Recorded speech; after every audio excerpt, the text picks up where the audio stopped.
ធ្វើវិញ្ញាសាឬរាល់ហើយសូមយកវិញ្ញាសាមកទុកលើតុគ្រូហាមលួចចម្លងគ្នា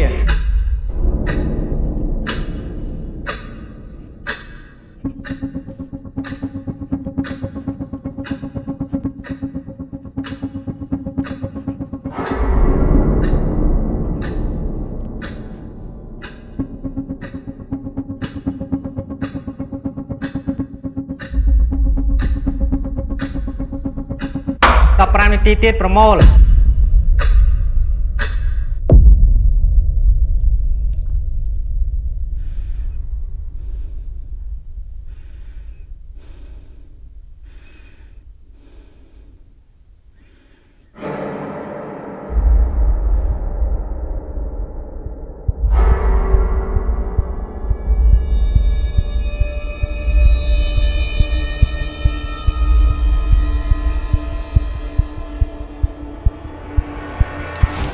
សុំទៅតប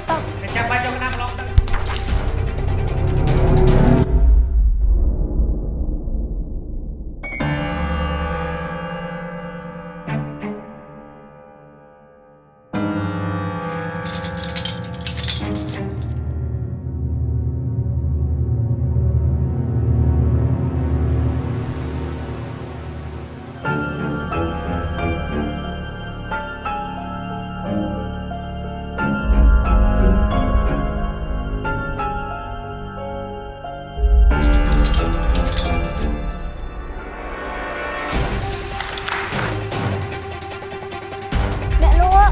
រត់ទិញអីក្មួយ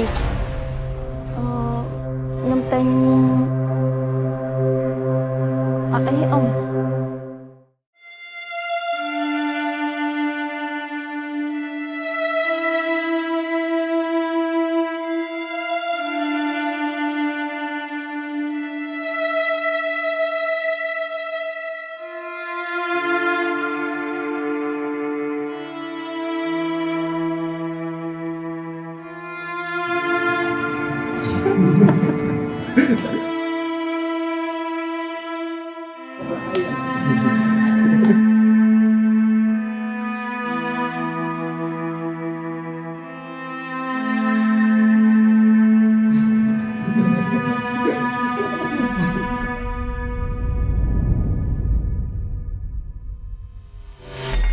នេះជាបញ្ហារដូវរបស់ស្ត្រី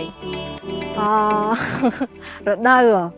ខ្ញុំគិតថាពាក្យហ្នឹងពីមុនខ្ញុំអត់ងាយបានលឺឯកាលនៅពីក្មេងណាភាគច្រើនចាស់គាត់និយាយថាបងប្អូនមកលេងអញ្ចឹងទេពេញកមុំអញ្ចឹងទេដល់ថ្ងៃខែ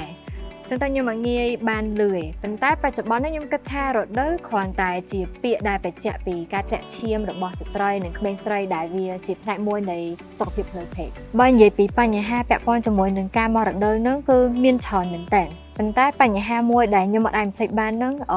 ខ្ញុំចាំបានថាពេលហ្នឹងខ្ញុំរៀននៅអនុវិទ្យាល័យហើយខ្ញុំមករដូវចំពេលដែលខ្ញុំកំពុងប្រឡងហើយពេលហ្នឹងវាពិបាកខ្លាំងណាស់ដោយសារតែប្រធានបទហ្នឹងអត់សូវមានគេហ៊ាននិយាយមកនេះអញ្ចឹងទៅខ្ញុំខ្លួនឯងដែលជាសម័យខ្លួនហ្នឹងគឺអត់ហ៊ានប្រាប់លោកគ្រូដែលគាត់នៅក្នុងថ្នាក់ហើយនៅក្នុងសង្គមបច្ចុប្បន្នហ្នឹងក៏ដូចគ្នា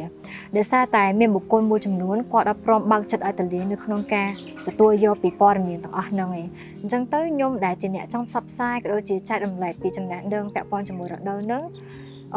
វានៅតែបន្តធ្វើឲ្យមានការអៀនខ្មាស់ធ្វើឲ្យមានការរើសអើងដល់សប្តាហ៍ថ្ងៃហ្នឹងអញ្ចឹងសម្រាប់ខ្ញុំគិតថាមើលស្អីយើងពិបាកយើងត្រូវមករដូវហើយយើងអត់មានសេរីភាពនៅក្នុងការនិយាយពីបញ្ហាហ្នឹងទៀតហើយចោះតម្រាំជនដែលគាត់មានពិការភាពបើគាត់បាត់បង់នៅអវយវៈណាមួយនៃរាងកាយរបស់គាត់ពេលគាត់ត្រូវជប់ទឹកហើយពេលត្រូវគាត់មករដូវម្ដងគាត់ពិបាកមិនទៅ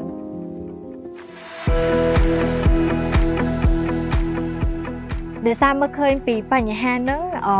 ខ្ញុំបានស្រាវជ្រាវបន្ថែមហើយចៃដន្យអីមានមិត្តភ័ក្តិគាត់មានគំនិតដូចគ្នាអញ្ចឹងទៅយើងបានបង្កើតជា youth organization ហើយយើងដាក់គម្រោងហ្នឹងឈ្មោះថារដូវតែម្ដង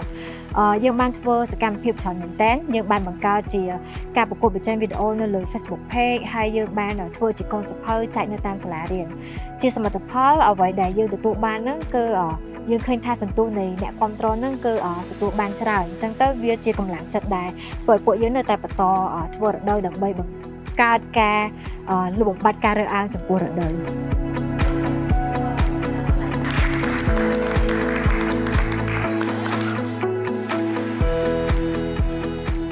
សម្រាប់បទពិសោធន៍ក្នុងការគ្រប់គ្រងវត្តរដូវហ្នឹងខ្ញុំផ្ទាល់គឺខ្ញុំមានជា app នៅក្នុងការតាមដានវត្តរដូវរបស់ខ្ញុំឲ្យបានទៀងទាត់ហើយមួយទៀតហ្នឹងគឺទទួលទានអាហារបានត្រឹមត្រូវហើយនឹងសម្រាប់បានគ្រប់គ្រាន់ហើយខ្ញុំដឹងថាទាំងអ្នកទាំងអស់គ្នាទាំងខ្ញុំហ្នឹងគឺយើងពិបាកធ្វើឲ្យវារបៀបថាបានល្អឥតខ្ចោះហ่ะប៉ុន្តែយ៉ាងណាក៏ដោយក៏យើងនៅតែព្យាយាមដើម្បីតាមដានវត្តរដូវយើងហ្នឹងឲ្យវាមានសុខភាពល្អសម្រាប់ hero ដែលពាក់ព័ន្ធជាមួយនឹងរដូវហ្នឹងខ្ញុំដូចជាអត់មានទេប៉ុន្តែខ្ញុំគិតថាមានម្នាក់ដែរគឺខ្ញុំខ្លួនឯងដោយសារខ្ញុំគិតថាមុននឹងយើងចង់ឲ្យអ្នកដទៃគាត់ធ្វើអ្វីដែលយើងចង់បង្ហាញដល់គាត់ហ្នឹងលុះត្រាតែយើងខ្លួនឯងហ្នឹងដើមចេញជាគំរូសិនចឹងខ្ញុំគិតថាខ្ញុំមានភាពក្លាហានគ្រប់គ្រាន់នៅក្នុងការបញ្ឈប់ការរើសអើងពាក់ព័ន្ធជាមួយនឹងការមករដូវហើយអ្វីដែលកាន់តែល្អប្រសើរហ្នឹងគឺបញ្ហាដែលខ្ញុំបានជួបកាលពីអតីតកាលហ្នឹងវាប្រែមកជាល្អវិញដោយសារតែពេលហ្នឹងខ្ញុំហ៊ានប្រាប់លោកគ្រូពីបញ្ហារដូវរបស់ខ្ញុំបន្ទាប់ពីខ្ញុំមកពីរកទិញសាលាអនាម័យវិញ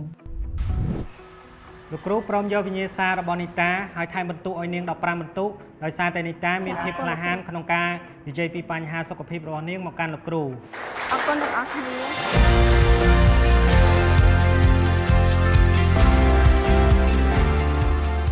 ហើយសម្រាប់សារដែលខ្ញុំចង់ផ្ញើទៅកាន់ក្មេងស្រីនិងស្ត្រីគឺខ្ញុំសូមលើកទឹកចិត្តឲ្យអ្នកទាំងអស់គ្នាតាមដានវត្តរដូវឲ្យបានទៀងទាត់បើទោះបីជាវាស្ដាប់ទៅសាមញ្ញមែនប៉ុន្តែរដូវគឺវាមានសារៈសំខាន់ព្រោះវាអាចបញ្ជាក់ពីបញ្ហាសុខភាពរបស់យើងថាយើងមានសុខភាពល្អឬសុខភាពខ្សោយរដូវគ្រាន់តែជាផ្នែកមួយនៃសុខភាពផ្លូវភេទ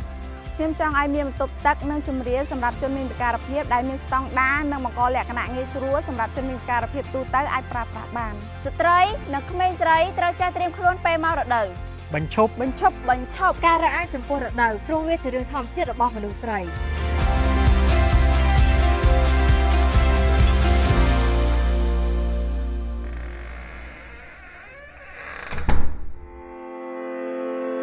ចេះត្រៀមខ្លួនឈប់ខ្មាស់អៀនហ៊ាននិយាយពីរដូវ